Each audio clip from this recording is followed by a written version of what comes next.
ఏమాత్రం పరిష్కారం చేయకుండా ఇప్పటికీ అట్లనే పెండింగ్లో ఉంది. గత ఎన్నికల కన్నా ముందు అరవింద్ గారు ఈయనే వచ్చి ఒక బాండ్ పేపర్ రాసి నేను గెలిచిన తర్వాత 100 రోజుల్లో తెరిపించడానికి కేంద్ర ప్రభుత్వంతో ప్రయత్నం చేయిస్తాను, నరేంద్ర మోడీ గారిని ఒప్పించి ఇక్కడ ఒకవేళ రాష్ట్ర ప్రభుత్వం స్పందించకపోతే బీజేపీ ప్రభుత్వమైన ఆ రకంగా చర్యలు తీసుకుంటుందని చెప్పిండు. ఇక్కడ రైతాంగం కానీ కార్మికులం కానీ మనం కూడా నమ్మినాం.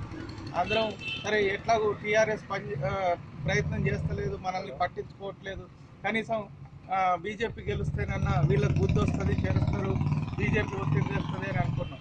కానీ ఈయన గెలిచి కూడా ఇప్పుడు 2 సంవత్సరాల దగ్గర అవుతుంది బీజేపీ ఎంపీగా గెలిచి. ఈయన ఆ ఏదైతే పసుపు బోర్డు గురించి ఎట్లయితే మర్చిపోయిండో ఈ ఎన్ఎస్ఎఫ్ గురించి కూడా మర్చిపోయిండు. అంటే కేంద్ర ప్రభుత్వం ప్రతినిధులేమో రాష్ట్ర ప్రభుత్వాన్ని విమర్శిస్తున్నారు, రాష్ట్ర ప్రభుత్వం అంటే చేయాల్సినోడే ఇంకొకటి మీద నెట్టేసే పని ఉన్నది తప్ప మన జీవితాల గురించి పట్టించుకోవట్లేదు.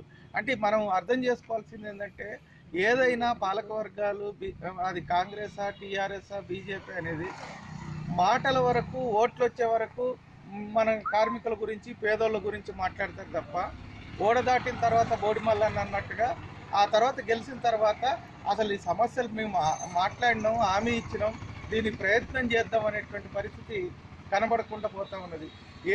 దీనికి కారణం ఏంటంటే మనలో ఉన్న ఐక్యత కూడా పట్టుదల లేకపోవటం మూలంగా వాళ్ళకి అవకాశాలు దొరుకుతూ ఉన్నాయి. అదే మనం పట్టుదలగా ఉంటే నిజంగా ఎన్ఎస్ఎఫ్ వైభవం ఏదైతుందో అది ఎంత ఈ ఆసియా ఖండంలోనే ఒక పెద్ద పేరు ఉండే, అట్లాంటి దాన్ని ఈరోజు ఎంత దరిద్రంగా మార్చారో ఈ పాలకవర్గం మనం అర్థం చేసుకోవాలి. కాబట్టి మనం ఇప్పటికైనా ఎన్నికల సందర్భంగా ఈ పెద్ద మనుషులు వచ్చినటువంటి వాళ్ళు ఈ రాజకీయ పార్టీలకి మనం వీటి మీద నిలదీయకపోతే మీరు చెప్పింది ఏంది, చేసింది ఏంది, ఎందుకు కార్మికులని ఇక్కడ ఉన్నటువంటి రైతుల్ని ప్రజల్ని మోసం చేసిరు అనే పద్ధతుల్లో మనం గట్టిగా నిలదీయకపోతే వీళ్ళు ఇట్లనే ఆటలాడే పరిస్థితి ఉంటుంది. ఒకవైపు మొత్తం ఒక 3-4 వేల కార్మిక కుటుంబాలు, కొన్ని వేల రైతు కుటుంబాలు, వీళ్ళందరి మీద ఆధారపడ్డ మామూలు జనం అనేక పనులు దొరికేటువంటి వాళ్ళు ఈరోజు వాళ్ళందరూ కూడా ఉపాధి కోల్పోయి అన్నమో రామచంద్ర అనే పరిస్థితికి ఎవరు కారకులు? మళ్ళా వాళ్ళే ఇప్పుడు మనకు వచ్చి ఉపన్యాసాలు ఇచ్చే పరిస్థితి ఉంటుంది, వాళ్ళే మనకు వచ్చి ఇప్పుడు పెద్ద పెద్ద మాటలు చెప్పే పరిస్థితి వస్తుంది. కాబట్టి మనం కూడా వాస్తవంగా నిజాయితీగా ఎవరైతే మనకు ఈ మన సమస్యలు పట్టించుకుంటారో అర్థం చేసుకోవాల్సినటువంటి బాధ్యత కూడా కార్మిక వర్గం మీద ఉంది. ఏమైనా ఒకటి మాత్రం వాస్తవం, మొదటి నుంచి కార్మికులుగా మీరు ఈ ఫ్యాక్టరీ తెరిపించడం కోసం లేదా మన సమస్యలు పరిష్కారం చేయటం కోసం మీరు చేస్తున్న కృషి అభినందనీయం. చాలా ఇన్ని రోజులైనా ఇన్ని ఇబ్బందులు వచ్చినా, తిండికి ఇబ్బంది పడుతున్నా, అనేక మంది ప్రాణాలు కోల్పోతూ ఉన్నా, రిటైర్ అయిపోతూ ఉన్నా ఏమాత్రం వదిలేయకుండా ఈ ప్రభుత్వం మీద ఎప్పటికప్పుడు ఒత్తిడి చేస్తున్నది మీరే. మిగతా రాజకీయ పార్టీల లేదా ఇతరులు వాళ్ళు ఏదో మన తుడి చర్యగా మాటలు చెప్తున్నారు తప్ప చిత్తశుద్ధి అనేది లేదు.